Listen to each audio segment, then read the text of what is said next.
ઓમ નમો નારાયણ. વહાલા ભક્તો, ચેનલમાં આપ સર્વેનું હાર્દિક સ્વાગત છે. શ્રીમદ ભાગવત પુરાણના 6ઠ્ઠા સ્કંદમાં વર્ણવેલું નારાયણ કવચ એ સાક્ષાત ભગવાન વિષ્ણુનું સુરક્ષા ચક્ર છે. જે મનુષ્ય આ કવચનો પાઠ કરે છે અથવા તો શ્રવણ કરે છે તેની આસપાસ ભગવાન નારાયણ પોતે રક્ષણનું કવચ બનાવી દે છે. આજના આ પરમ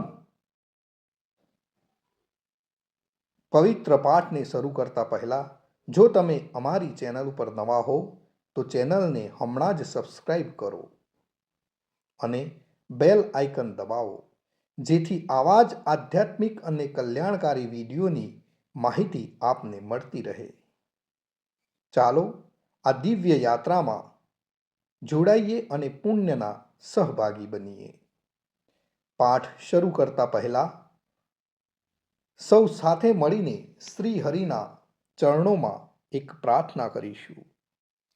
હે લક્ષ્મીપતિ, હે જનાર્દન, આજે અમે આપના આ પરમ શક્તિશાળી નારાયણ કવચનો પાઠ કરી રહ્યા છીએ. હે પ્રભુ, અમારા જીવનના તમામ સંકટો, રોગ, ભય અને નકારાત્મકતાને દૂર કરજો. અમને આત્મબળ અને સુખ શાંતિ અર્પજો. હે વિશ્વના સર્જનહાર, આજે માત્ર મારા માટે જ નહીં પરંતુ સમગ્ર વિશ્વના કલ્યાણ માટે અને આપને વિનંતી કરીએ છીએ, આ સૃષ્ટિ પરથી દુઃખ અને ક્લેશ દૂર થાય, દરેક જીવને શાંતિ મળે અને પૃથ્વી પર સુખ સમૃદ્ધિનો વાસ થાય એવી કૃપા કરજો. સર્વે ભવંતુ સુખિનઃ, સર્વે સંતુ નિરામયા, એવા ભાવ સાથે અમે આ પાઠ આપણા ચરણોમાં અર્પણ કરીએ છીએ. હવે મિત્રો, આપણે થોડોક સમય કાઢીને કોમેન્ટની અંદર જય શ્રી કૃષ્ણ લખીશું. પછી સ્થિર મન કરીને ભગવાન વિષ્ણુનું ધ્યાન ધરીને નારાયણ કવચનો પ્રારંભ કરીએ છીએ. ઓમ નમો નારાયણ. ઓમ નમો નારાયણ. ઓમ નમો નારાયણ. ઓમ નમો ભગવતે વાસુદેવાય. શ્રી નારાયણ કવચ. શ્રીમદ ભાગવતના 6ઠ્ઠા સ્કંદના 8મા અધ્યાયમાંથી શ્રી નારાયણ કવચ ત્વષ્ટા ઋષિના પુત્ર વિશ્વરૂપ ઇન્દ્રને કહે છે. વિશ્વરૂપ કહે છે કે જ્યારે ભયનો સમય પાસે આવ્યો હોય ત્યારે મનુષ્ય હાથ પગ ધોઈ આચમન કરી ઉત્તર દિશા તરફ મુખ રાખી નારાયણ કવચનો પાઠ કરવો. જ્યારે ભય આવે ત્યારે શ્રી નારાયણ રૂપ નામનું બખ્તર ધારણ કરવું જોઈએ. નારાયણ કવચના આપણે ભગવાનને જે આજી કરીએ છીએ એ આ પ્રમાણે છે.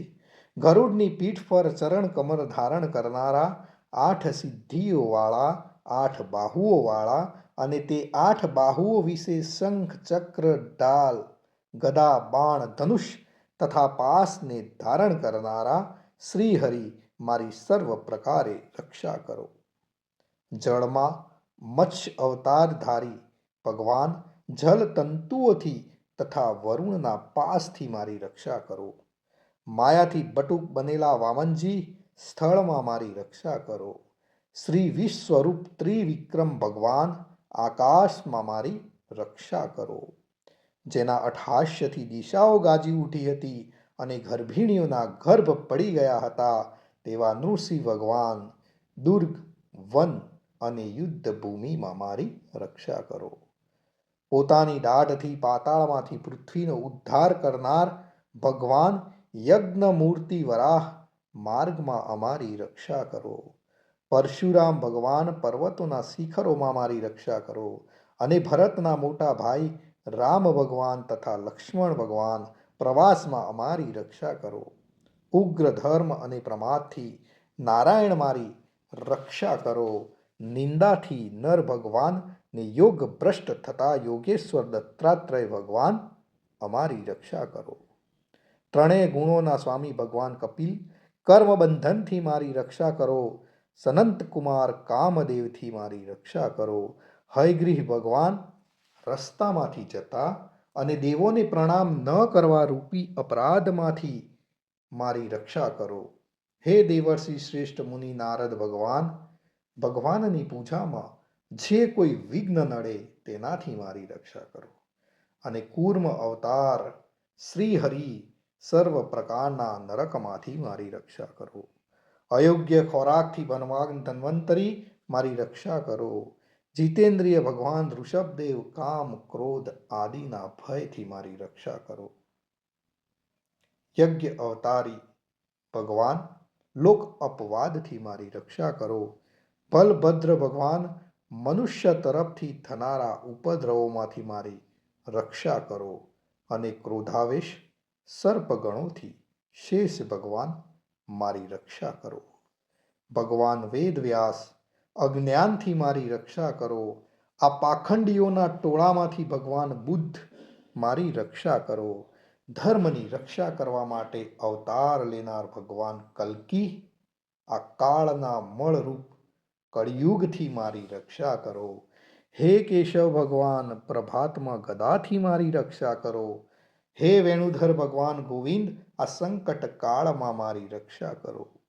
ઉદાત શક્તિ નારાયણ ભગવાન પ્રાહન કાળમાં મારી રક્ષા કરો. અને ચક્રધારી ભગવાન વિષ્ણુ મધ્યાહન કાળમાં મારી રક્ષા કરો. મધુ દૈત્યને મારનાર ઉગ્ર ધનુર્ધારી ભગવાન વિષ્ણુ ત્રીજા પહોરમાં મારી રક્ષા કરો. બ્રહ્મા વિષ્ણુ અને રુદ્ર એ ત્રણ મૂર્તિવાળા ભગવાન માધવ સાયકાળમાં મારી રક્ષા કરો. ઇન્દ્રિયોના સ્વામી ઋષિકેશ ભગવાન પ્રદોષ કાળમાં મારી રક્ષા કરો. પદ્મનાભ ભગવાન કેવળ એક અર્ધ રાતથી પહેલાના કાળમાં અને અર્ધ રાતે મારી રક્ષા કરો.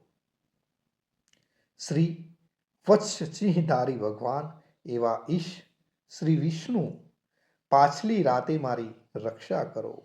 તલવારધારી ભગવાન જનાર્દન મળસકામાં મારી રક્ષા કરો. દામોદર ભગવાન સંપૂર્ણ સંધ્યાઓમાં મારી રક્ષા કરો. કાળમૂર્તિ ભગવાન વિશ્વેશ્વર સૂર્યોદય પહેલાના કાળમાં મારી રક્ષા કરો. હે પ્રલય સમયના અગ્નિ જેવી તીક્ષ્ણ ધારવાળા ચક્ર વાયુવાળા અગ્નિથી જેમ સૂકું ઘાસ બળીને ભસ્મ થાય તેમ અમારી શત્રુ સૈનાને ભસ્મ કરો. હે વ્રજના જેવા તીક્ષ્ણ સ્પર્શવાળા તણખાઓથી ભરેલી ગદા, તમે તો ભગવાનને પ્રિય છો. તમે કુષ્માંડ યક્ષ રાક્ષસ ભૂત તથા ગ્રહોનો ભૂક્કો કરી નાખો તથા મારા શત્રુઓના ચૂરે ચૂરા કરી નાખો. હે પંચજન્ય શંખરાજ શ્રી કૃષ્ણ ભગવાન તમને ફૂંકીને ભયંકર શબ્દ કરે છે અને તેનાથી શત્રુઓના હૃદય કંપે છે. હે પંચજન્ય શંખરાજ તમે રાક્ષસો પ્રમથો પ્રેતગણ માતૃકાગણ પિશાચ બ્રહ્મ રાક્ષસ તથા બીજા ઘોર દ્રષ્ટિવાળાઓને નસાડી મૂકો. હે તીક્ષ્ણ ધારવાળી તલવાર તમે ભગવાનના હસ્ત દ્વારા પ્રેરાઈને મારા શત્રુઓના સૈન્યને કાપી નાખો. હે સેંકડો ચંદ્ર જેવા મંડળ સમાન ઢાલ તમે શત્રુઓની આંખોને ઢાંકી દો તથા પાપી નજરવાળાઓની પાપ દ્રષ્ટિને હરી લો. અમને ગ્રહોથી કેતુઓથી મનુષ્યોથી સર્પોથી દાઢવાળા પ્રાણીઓથી તથા પાપોથી જે ભય થાય છે તે સૌ તથા જેવો અમારા સુખમાં વિઘ્ન કરનાર છે તે સર્વે ભયો ભગવાનના નામરૂપ અસ્ત્રથી જ તુરત જ નાશ પામો. વૈદિક સ્ત્રોતોથી સ્તુતિ કરાયેલા વેદમય તથા સમર્થ ગરુડ ભગવાન સર્વ સંકટોમાં મારી રક્ષા કરો તથા વિશ્વસેન ભગવાન પણ પોતાના નામો લેવા વડે સર્વ સંકટોમાંથી મારી રક્ષા કરો. શ્રી હરિના નામ રૂપ વાહન અને આયુધો સર્વ દુઃખોમાંથી અમારી રક્ષા કરો. ભગવાનના મુખ્ય પાર્ષદો અમારી બુદ્ધિ ઇન્દ્રિય મન તથા પ્રાણની રક્ષા કરો. આ સાકાર નિરાકાર જે કંઈ જગત છે સર્વ ભગવાનનું જ સ્વરૂપ છે. આ સત્યથી મારા સર્વ ઉપદ્રવો નાશ પામો. અભેદ દ્રષ્ટિવાળા મનુષ્યોને ભગવાન પોતે ભેદ રહિત જોવામાં આવે છે, તો પણ તે પોતાની માયાથી આભૂષણો, આયુધો તથા ચિહ્ન નામની શક્તિને ધારણ કરે છે. તે સત્ય પ્રમાણ વડે જ સર્વજ્ઞ તથા સર્વવ્યાપક ભગવાન શ્રી હરિ સર્વ પ્રકારના રૂપો વડે સર્વદા અમારી રક્ષા કરો. શ્રી નૃસિંહ નામના ઉચ્ચારણથી જ વાયુ, અગ્નિ, જળ આદિનો પ્રભાવ પોતાના તેજથી દૂર કર્યો છે. એવા લોકના ભયને દૂર કરનાર ભગવાન નૃસિંહ સર્વત્ર ચારો તરફ મારી અને મારા પરિવારની રક્ષા કરો. નારાયણ કવચનું ફળ કથન. વિશ્વરૂપ કહે છે કે હે ઇન્દ્ર, આ નારાયણ કવચ તમારી આગળ કહ્યું, જે ધારણ કરવાથી તમે શ્રમ વિના અસુરોના અધિપતિઓને જીતશો. આ નારાયણ કવચને ધારણ કરનારો મનુષ્ય નેત્રથી જેના તરફ જુએ અથવા તો પગ વડે જેને જેને અડકે તે તુરત જ બધા જ ભયોમાંથી છૂટે છે.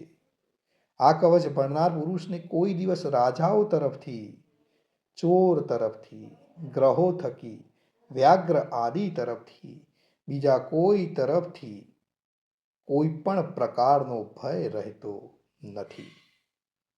મિત્રો, અહીં આપણે નારાયણ કવચનો પાઠ પૂર્ણ કરીએ છીએ. હું આશા રાખું છું કે આ પાઠથી આપના મનને શાંતિ મળી હશે. આ વિડીયોને તમારા મિત્રો અને પરિવારજનો સાથે જરૂરથી શેર કરજો, તેથી તેઓ પણ ભગવાનની કૃપા મેળવી શકે. મિત્રો, કોમેન્ટમાં ઓમ નમો નારાયણ અથવા જય શ્રી કૃષ્ણ લખવાનું ભૂલશો નહીં. ફરી મળીશું એક નવા જ ભક્તિમય વિડીયો સાથે. ત્યાં સુધી આપ સર્વે ભગવાનના શિષ્યોને જય શ્રી કૃષ્ણ.